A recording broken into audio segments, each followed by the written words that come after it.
આજે રાજકોટમાં અમારા ચેતનભાઈ અને આખી ટીમે અહીંયા વોર્ડ નંબર 11 અને 12 આજે કાર્યાલયનું ઉદઘાટન કર્યું છે. ખૂબ ઉત્સાહ છે કાર્યકર્તાઓમાં અને લોકોની ઉમ્મીદ છે માત્ર આમ આદમી પાર્ટી પાસે.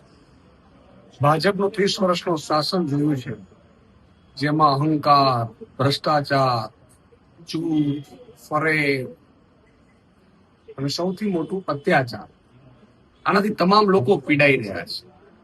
એનો એક દાખલો આપું, તમે વિચાર કરો, ખાડા સારા કરી નથી શકતા, ટોલ બેફામ ઉઘરાવે છે, છતાંય હેલ્મેટ ઉપર બીજા 500 1000 રૂપિયા લેવાનો ભાજપે કારસો રચ્યો, પ્રજામાં રોષ જાગ્યો. તો આખી પ્રજા છે ખૂબ અત્યારે પરેશાન છે ભાજપ.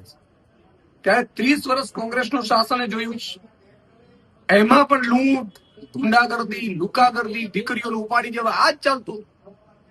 ત્યારે હવે માત્ર આમ આદમી પાર્ટી ઉપર, અરવિંદ કેજરીવાલજી ઉપર અને એક આમ આદમી પાર્ટીના સૈનિક ઉપર વિશ્વાસ છે. ત્યારે મને પૂરો વિશ્વાસ છે કે રાજકોટ વાસીઓ પણ આજે ખૂબ કાર્યકર્તાઓમાં ઉત્સાહ હતો. મને ખંભે ઉપાડીને ફટાકડાઓ ફોડતા હતા કાર્યકર્તાઓ. એ કાર્યકર્તાઓ એવા સૈનિકો છે કે જે ભાજપની તાનાશાહી સામે પ્રજાના અવાજ માટે લડે છે, લાઠી ખાય છે, જેલમાં જાય છે. એ આ કાર્યકર્તાઓ છે. અને હું રાજકોટની અને ગુજરાતની જનતાને વિશ્વાસ અપાવવા માંગુ છું કે અમારો એક લોહીનો ટીપો તમારા માટે અમે અપાવવા તૈયાર છીએ. વિશ્વાસ રાખજો, ભ્રમિત ન થતા. તમારા દીકરાનું ભવિષ્ય ભાજપના રાજમાં ખતમ થઈ રહ્યું છે. દારૂ, જુગાર, ભ્રષ્ટાચારના અડ્ડાઓ.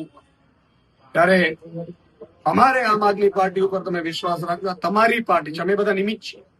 તમારી પાર્ટી છે, તમે આવો, તમે ચૂંટણી લડો, તમે નેતૃત્વ કરો, તમે ગુજરાતમાં પરિવર્તન લાવો.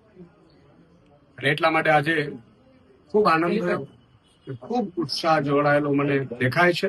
અને રાજકોટ વાસીઓ કોર્પોરેશનની ચૂંટણીમાં આ દેખાડીને રહેશે.